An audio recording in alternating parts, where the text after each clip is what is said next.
నమస్తే. మనం ఈ వీడియోలో మన శరీరంలో ఆయుర్వేద శాస్త్ర ప్రకారం వాత, పిత్త, కఫ దోషాలని 3 దోషాలు అంటారు. ఆ వాత, పిత్త, కఫ దోషాల నివారణకు అద్భుతమైనటువంటి ఔషధమైన త్రికోణాసనాన్ని గురించి మనం ఈ వీడియోలో తెలుసుకుందాం. చేస్తున్నాను, చూడండి.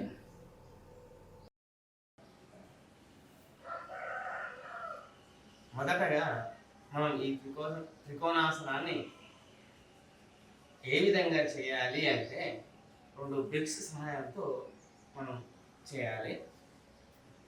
పాదాన్ని బ్రిక్స్కు బెత్తడు 2 బెత్తెల దూరంలో ఉంచండి. మనం ఎటువైపు అయితే వంగాలి అనుకుంటున్నామో అటువైపు 90 డిగ్రీస్ పాదాన్ని ఉంచండి. రెండో వైపు ఉన్నటువంటి పాదాన్ని 45 డిగ్రీస్ క్రాస్ చేసి ఈ విధంగా ఉంచండి. ఆ తర్వాత వెన్నును ఎప్పుడు తిన్నగా ఉంచడానికి ఛాతీని ఎక్స్పాండ్ చేసి ఉంచండి. 2 చేతులను పాదాలకు సమాంతరంగా ఉంచండి. మోకాలను ఎప్పుడూ ఉంచకూడదు. దృష్టిని ముందర వైపు ఈ విధంగా చేతులను చాపుతూ మనం నెమ్మదిగా బ్రిక్స్ పైన ఈ విధంగా పెట్టేటట్టు.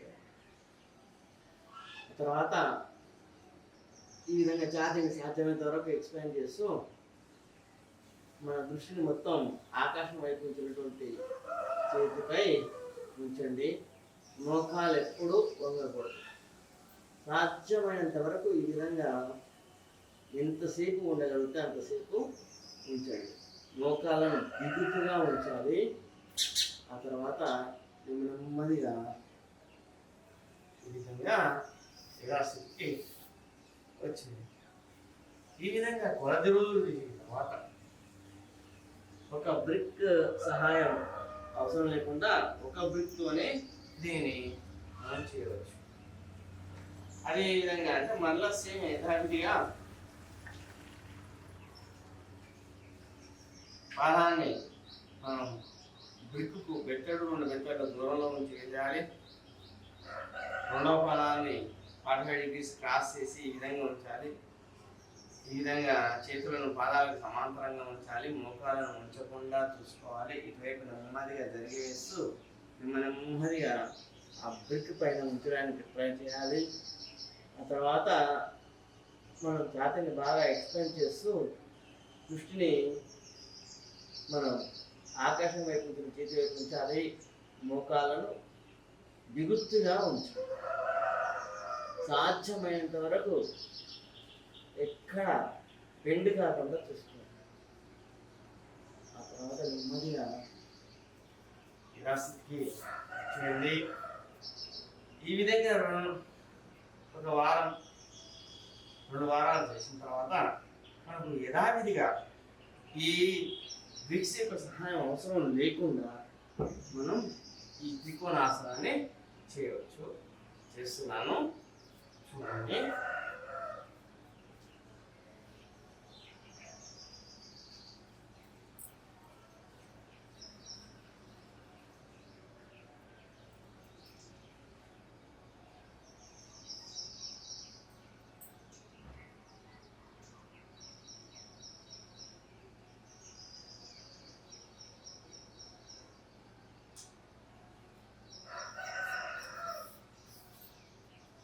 ఈ విధంగా త్రికోణాసనాన్ని ఆచరించాలి.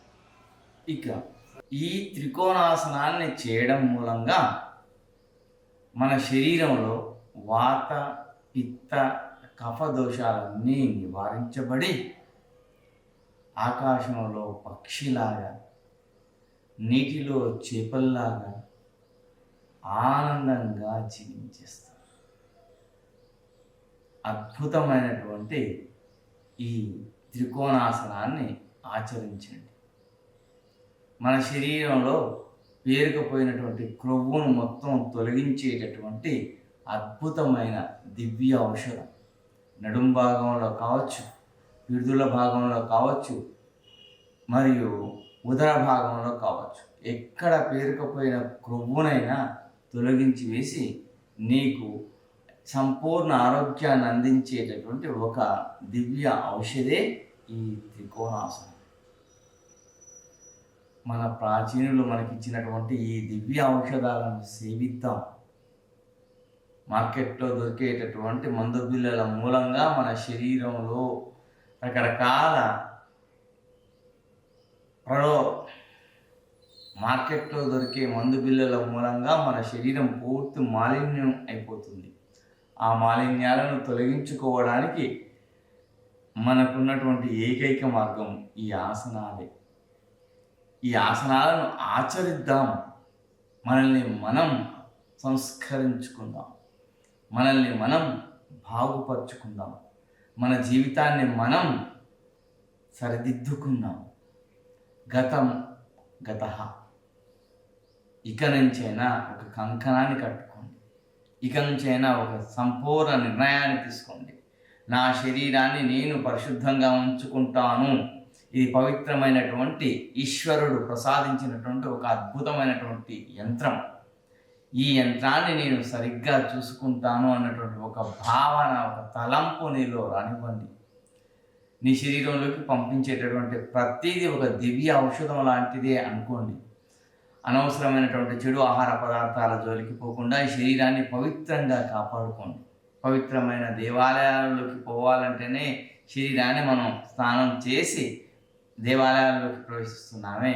ఈ అద్భుతమైనటువంటి ఈ దేహం అనే దేవాలయాన్ని నీవు రక్షించుకోవడం నీ బాధ్యత అని గుర్తుంచుకో. ఈ అద్భుతమైనటువంటి ఈ దేవాలయంలోకి ఏది పడితే అది పోనివ్వా. అనవసరమైనటువంటి చెడు ఆహార పదార్థాలను నీలోనికి పంపించావా, అది నీ శరీరాన్ని నాశనం చేస్తుంది. గర్భగుడిలోకి మనం ప్రవేశించేటప్పుడు ఎంత పవిత్రంగా వెళ్తామో అదేవిధంగా ఈ శరీరం అనేటటువంటి గర్భగుడిలోకి నువ్వు ప్రవేశించేటప్పుడు ఇందులోకి ప్రవేశింపజేసేటటువంటి ప్రతి ఒక్కదానిని దివ్య ఔషధంగానే పంపు. అప్పుడు మాత్రమే ఈ శరీరం ఆరోగ్యంగా ఉంటుంది. ఈ శరీరం అనే యంత్రం సక్రమంగా నడుస్తుంది. నీ జీవితాన్ని నువ్వు సాఫీగా నడపవచ్చు. ఇది ఆ మహానుభావులు నీకు ఇచ్చినటువంటి ఒక దివ్య ఔషధాలే ఈ ఆసనం. ఈ ఆసనాలను మీరు ఆచరించండి. మీ జీవితాన్ని మీరు సరిదిద్దుకోండి. సర్వే జన సుఖినో భవంతు. ఓం శాంతి శాంతి శాంతి.